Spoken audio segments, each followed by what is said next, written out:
All right. Good morning, good afternoon, good evening, wherever you are.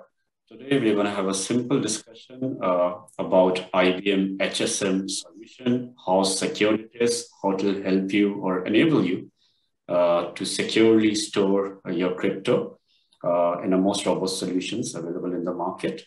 And for that, in order to get a bigger picture or a clearer picture, we have with us Peter Demeo, Head of Digital Assets Infrastructure from IBM himself, available to explain us everything. Yeah. So welcome, Peter. Thank you for taking out. So thank you very much, Peter, for joining. That's wonderful that we have the opportunity to speak to someone so knowledgeable about the infrastructure of banking, and in particular, crypto assets. So just to kick it off, I want to actually ask, we've heard a lot about MPC, multi-party computation, saying that this is the most secure way to actually sign transactions. Would love to hear your comments on this. Okay, that's a great question. And, a lot of the financial institutions that I work with are taking a very hard look at secure multi-party computation. So the first question is, what is that? What does that mean? That's like a really big word. And if you want to, I started off back in 2019 calling this fancy math, and it still is. But the idea, of course, is that, if you allow multiple parties to participate in a signing activity, can you do that in a way that you don't have to bring all the key material back together, creating a potential attack vector?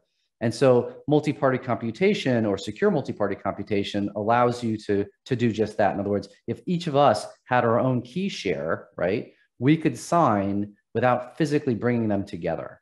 Okay, and that's where the fancy math comes in. And there's a number of companies that use this technology, and some companies are using this technology in conjunction with, if you will, more traditional means, which are using hardware security modules, which we'll get into in a little bit, right? Now, the thing about like anything, there's no such thing as a silver bullet, right? And I think most recently we saw the world's foremost multi-party computation solution stack created by Unbound Security, which is a FIPS 140-2 level 2 certified, the only secure multi-party computation that actually has a FIPS rating, okay? And their technology was involved in the recent liquid exchange hack back in 18 August, okay? And you ask yourself, wow, if the world's foremost MPC was involved in an $80 million hack, is it as good, as they say it is? Well, that's where you have to kind of peel back the onion a little bit. So let's take a closer look at the liquid exchange, okay? So I'm just going to share a slide here. Now, what you're seeing is just my personal basically assessment, if you will. This has not been validated with liquid, but I happen to know a bit about both, so I put this together, okay? So the idea here is on the far left, a little bit complicated, so I'll just walk you through it. On the far left, you have 3 different vaults, hot, warm, and cold, okay? And the hot, warm, and cold is a measure or the degree to which something is online, right? Cold, offline, hot, online, warm, somewhere in between, all right? And here you had, let's say, 3 key shares that were actually 4 key shares in total. One was stored in cold storage, one was in a sort of like online, and the other 2 were in HSM, all right? And that was the warm vault that was compromised, okay? If we really think about it, though, most likely, okay, the multi-party computation part of it, in fact, was not compromised, and probably the HSM itself was not compromised. Because if we think about it, this is not the first time that Liquid actually was attacked. They were attacked back last year, I think in November or so, right? We didn't hear too much about that. There wasn't any loss of funds. But what I think happened was that the malicious attacker was able to compromise an account, an administrative account that controlled something called policy, okay? Now, policy basically is the workflow and the rules associated with signing a transaction, okay?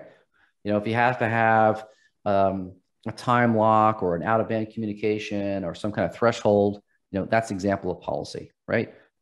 How many approvers do you have? 2 or 3, 3, 2? Do you have multiple quorums? All that sort of thing, right? And I think what happened here was that the policy was hacked. And in particular, you have with Unbound these automatic signers called signing bots, and they're policy driven. And so typically they would be configured for, let's say, a fairly low threshold. So, if something were going wrong, it's, you're going to find out pretty quick and it's not going to be a huge loss, right? But what if you were able to change the threshold? And now the signing bot can actually sign massive transactions and blast them out to addresses perhaps that were not even whitelisted. Okay. And I believe that's the only way this thing could have occurred. Okay. Unless you had maybe an insider as well, but I think either it's going to be an insider or it's going to be some kind of compromised account. I think it's the latter, right? So even though you have the world's foremost multi-party computation stack, you still lost your money at the end of the day, right? And that's all that matters. So what sort of things, can we do to basically prevent that from occurring, especially with a digital asset custodian like Onchain? If you guys were going to adopt that kind of a technology, we want to make sure that these things are not possible, right? So I'm going to switch over here to another deck and talk a little bit about how IBM helps in this sort of things. Sure. So that was basically my next question as well, Peter, that what exactly is HSM solution and how does it avoid these kind of attacks? If I may, yeah. Yeah, it's actually an HSM but more from the MPC perspective, it's also about locking policy down, okay? So when we think the state of the market today, as you guys know, right? Generally speaking, it's cold storage, okay? Governance processes are largely manual, and there's no specific or really interesting technology that has, changing any of that, right?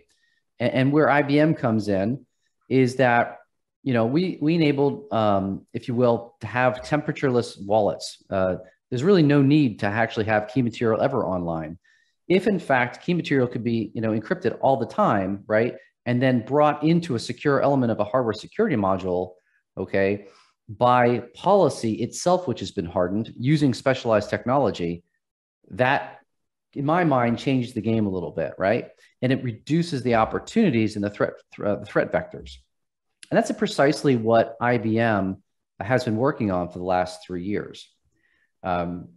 We have, I think, 3 magical assets. Number one is we have an environment, someplace to put your wallets. Okay, that's locked down. Second is we have a way to put your wallets into that environment. And thirdly, we have a way to ensure that your transactions are always going to be legit. Okay, so let's look about the last part. How do you make sure that they're legit? And this is where we get into this whole notion of policy. Okay, so it doesn't really matter how you create your policy or whether your policy is maybe just distinct for your custody platform or whether it encompasses other things like security systems and transaction monitoring solutions, what have you. Regardless of how it's all set up, okay, you need a way to ensure that it's not compromised, right? So let's take a policy for a transaction signing. Let's say we have other policies that, in fact, we can build upon. We can, it's cross-platform, so we have various authorizations that we need to have in place. We incorporate various data sources that we need to create the transaction. We have, let's say, 1 or more transaction monitoring solutions in place. We then have, if it's an institution, you're going to have different organizations that are involved: compliance, risk, operations. They have perhaps their own workflows, their own rules, right? And maybe they operate in quorums, okay? So not everybody has to participate all at the same time. And then, of course, you have to tie in your back office systems, pricing, settlement, tax systems, analytics, reporting, all that good stuff, right? And then that whole workflow itself needs to be, audited and made non-repudiable, right? So, back to the liquid story, right? I mean, this is basically a policy just to sign a transaction, just same which they had as well, right? But here's the difference. You see, when the policy is running unprotected, okay, in memory of some commodity hardware, which is the case at Liquid, then, as I should say that definitively now. But nevertheless, anything that's running in clear text memory, okay, where you don't own the infrastructure, someone else does, all right, is then susceptible potentially for an attack. So let's take this case. We have some system administrator. They're responsible, you know, for looking after this infrastructure that happens to be running this policy, right? Now we have someone who's been compromised, just kind of like the Liquid example, perhaps, right? And that person sends a phishing email to their colleague, who then opens it, and now all of a sudden their system has been compromised. And with that, the evil administrator is able to run, let's say, a Docker permission escalation exploit, which is this command, and effectively transform the powers of the system administrator into that of the evil administrator. And as a result, get access to that policy, and then boom, they can do some things, can't they, with that access, right? I mean, so what sort of things could they do? Well, they could, in fact, change who's authorized to participate in a transaction, okay? They could reduce the number of groups that are involved in a transaction to maybe just one, okay? They could change the decisions and the workflow itself. They could maybe erase audit logs and change various files and so forth. I mean, you know, it's hard to underestimate exactly how much, you know, a person could do if they have access, right? So let's go ahead and say, all right, what can we do about this scenario, okay? Well, one thing that we can do is to think of the policy a little bit differently. We can, instead of like a bunch of workflow running in some server somewhere, right? Why don't we take it and think of it as it's set in stone, okay? Let's transform the policy into code, okay? Now it's a binary image. So guess what?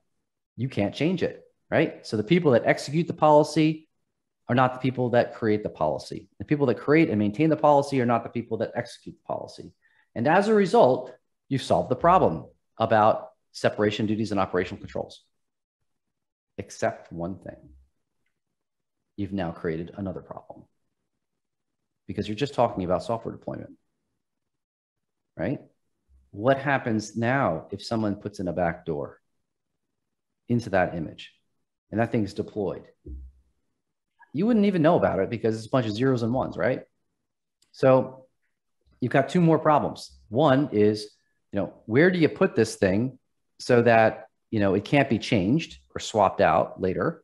And then secondly, you know, how do you ensure that when you're deploying this, that no one's going to make any changes to it? Okay. So let's take a look at how we can solve these problems. Where do you put stuff? Well, if you put it into a hardware protected memory enclave, the likelihood that someone later on can change it, you know, is significantly reduced. Why is that? Well, starters, they'd have no command line. They can't type anything. Yeah. There's no secure shell. They have no access to the memory. They have no access to the operating system. They have no access to the memory state. Okay. All of the memory dumps and the volume dumps, all that good stuff, it's all encrypted and they don't have the keys for it either. Okay. The administrators themselves are just fundamentally just not trusted. But what's most important about all of this sort of hardware protected memory technology is that you can store secrets. And that allows you to solve the problem of ensuring that people who are deploying the software don't put in some backdoors, okay? Now, how does that work? Well, let's take a look. Let's say that we're gonna go ahead and build this policy as code. So let's go ahead and use an enclave to build it. So we create the thing in the enclave. Now, remember, no one's got access to this thing except for people that have supposed to have access, right? There's a signing key in there. And that signing key, okay, IBM has no access to that because it can be persisted, if you will, with the enclave, okay, and stored.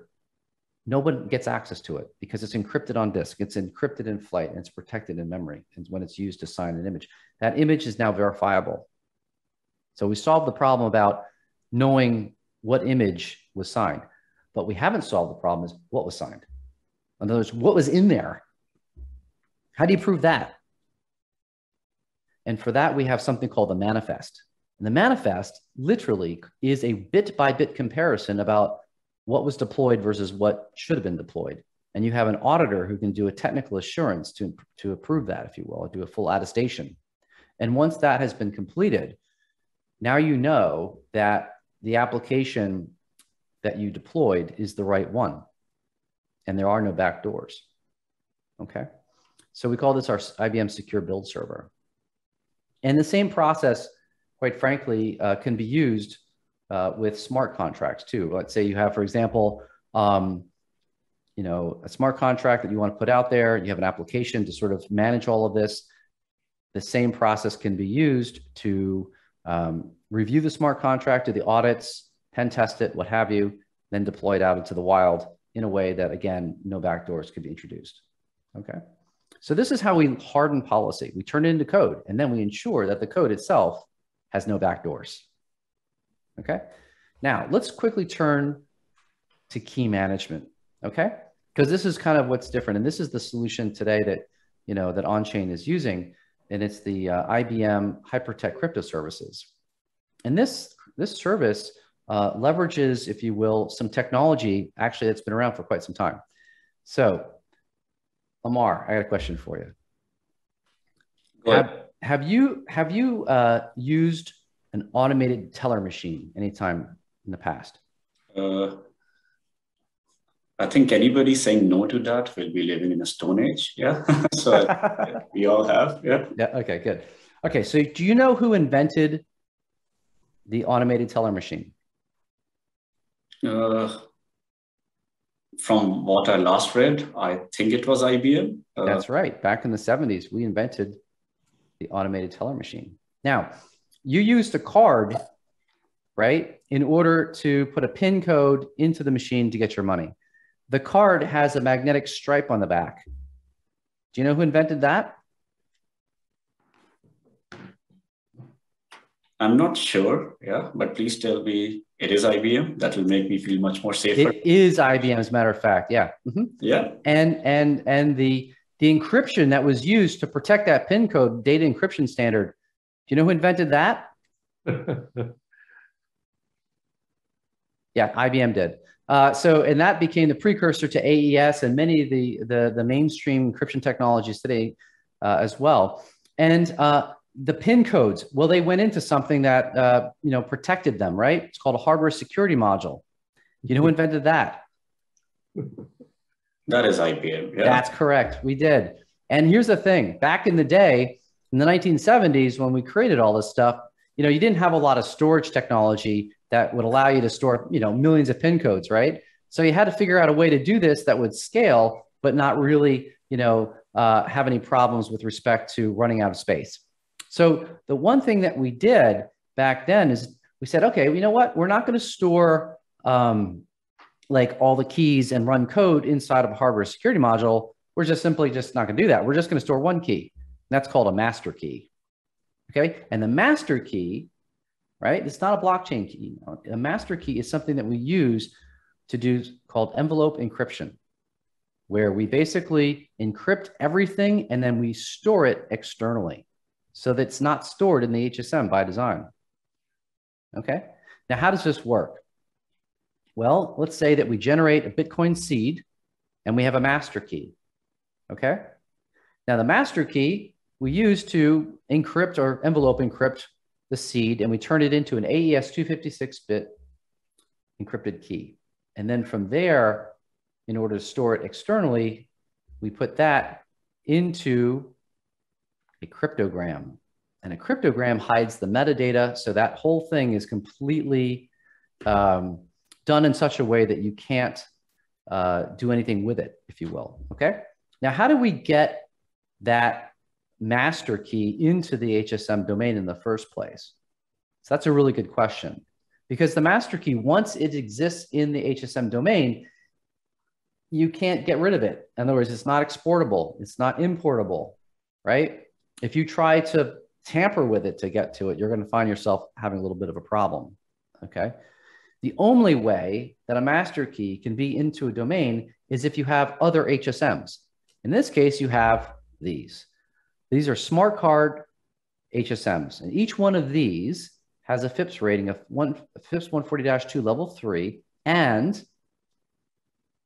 they have a true random number generator, and they can store up to 85 key parts, each one of these things. Now, you have a whole set of these, to be honest with you, and you have a PIN card reader, okay? And you put these into the PIN card reader, you generate random numbers, and then those random numbers get transmitted securely into the HSM domain, where they are assembled into the master key. So the only place that the master key exists is, in fact, this domain, right?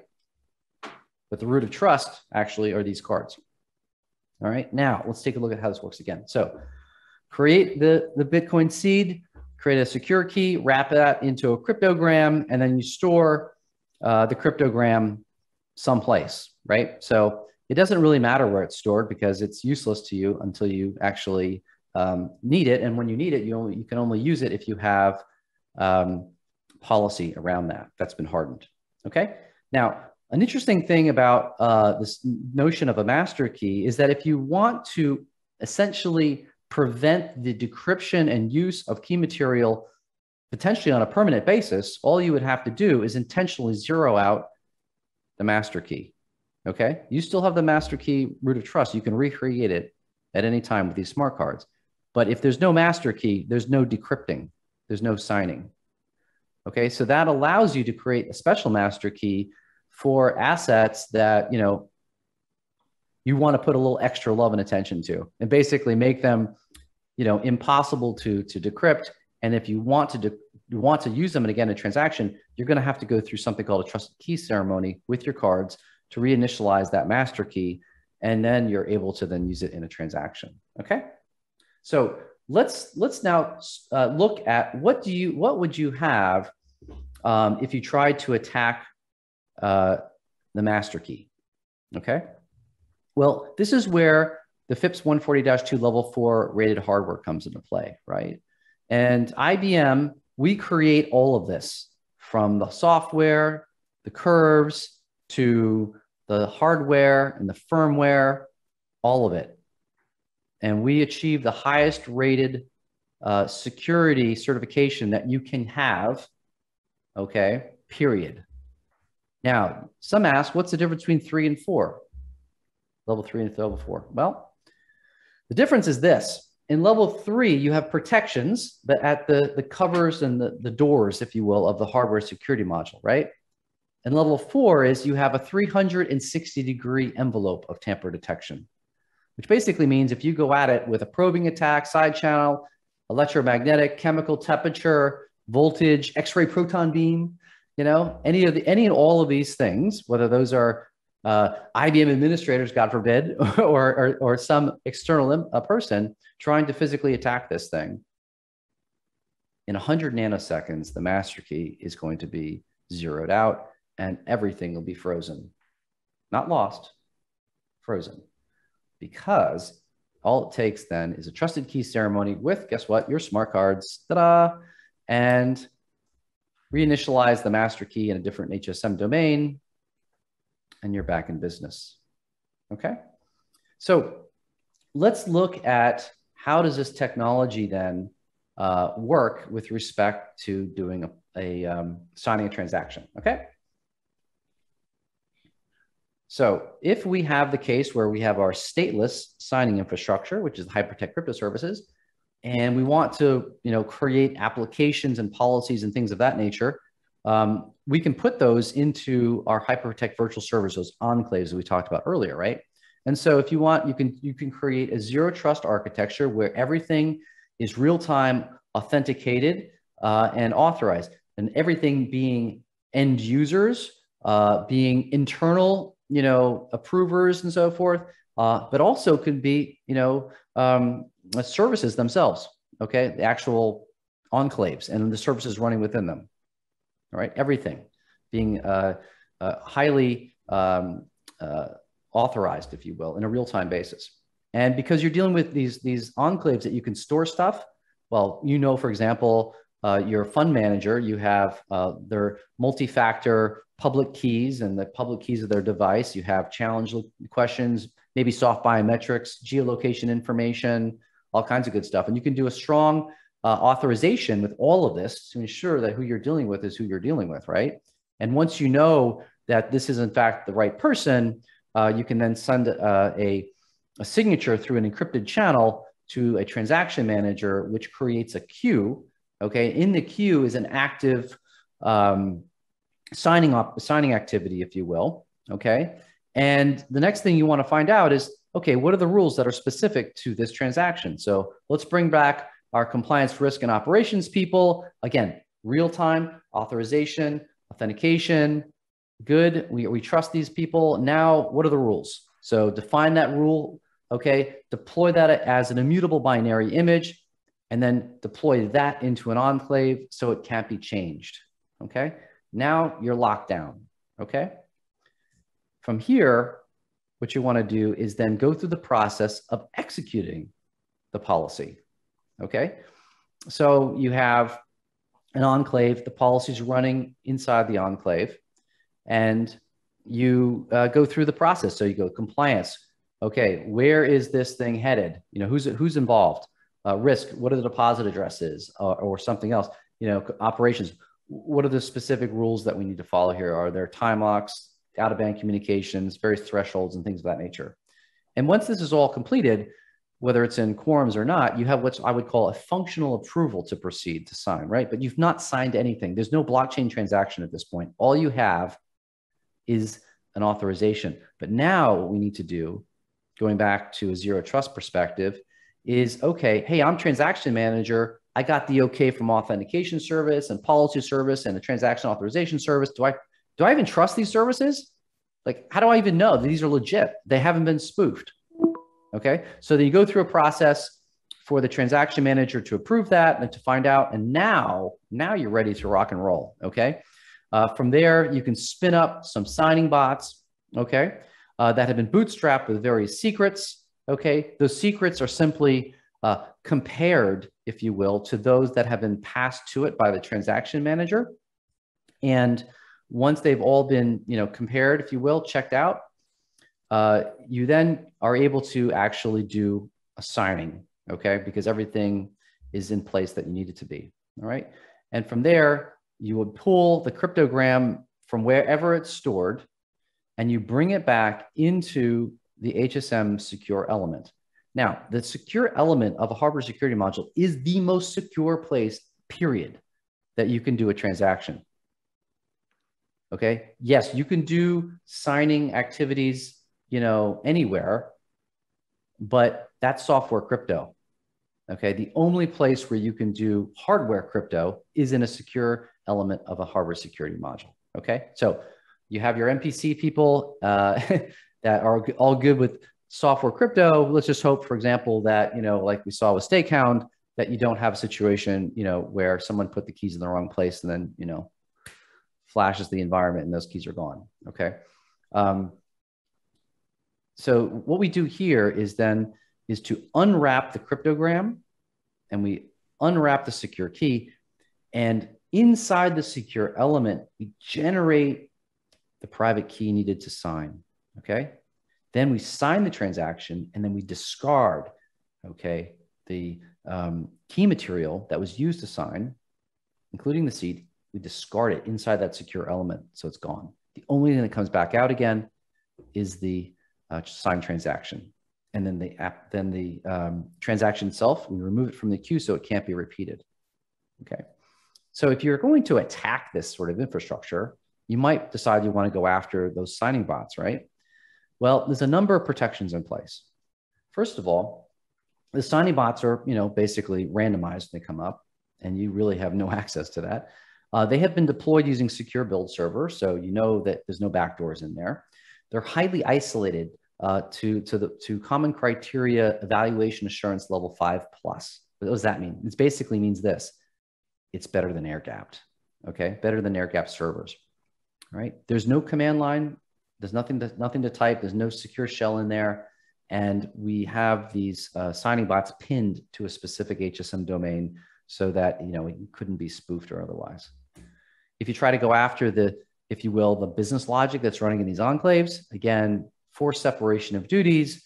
The signing service, for example, doesn't act, the signing approval service does not have access to the policies, so it can't change them. It does not have access to the participants, right? And it has no access, obviously, to blockchain keys. Okay, so all of that together reduces the overall attack surface, okay? So that, if you are trying to, basically thwart the system from the boot up, it's not really possible. If you're trying to attack the applications running inside these enclaves, that has been protected. If you're trying to insert malware on the deployment of the application, that's been looked after. If you're trying to attack the keys, okay, they can get zeroed out. Communications are all encrypted, as well as even if you're trying to attack an application that has been a vulnerability, you literally can shred it and use the secure build service to put in another one, okay, that you can trust, right? And so all of this technology together is what makes the environment safer, okay? So we have our Hypertext crypto services, our virtual servers, where the applications are run, and then of course, tying into various clouds other than the IBM cloud. In the case of Onchain, it's with AWS. And so this is, gentlemen, kind of how all this stuff comes together.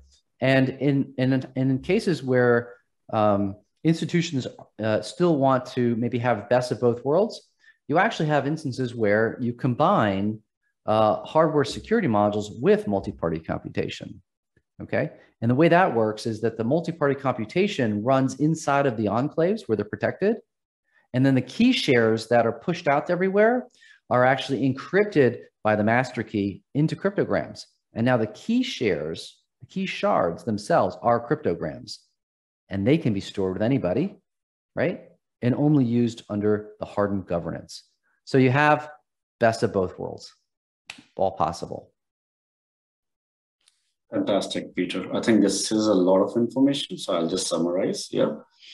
So we did look at liquid exchange hack, what was the flaw there, the policy flaw, how IBM overcomes that. Yeah.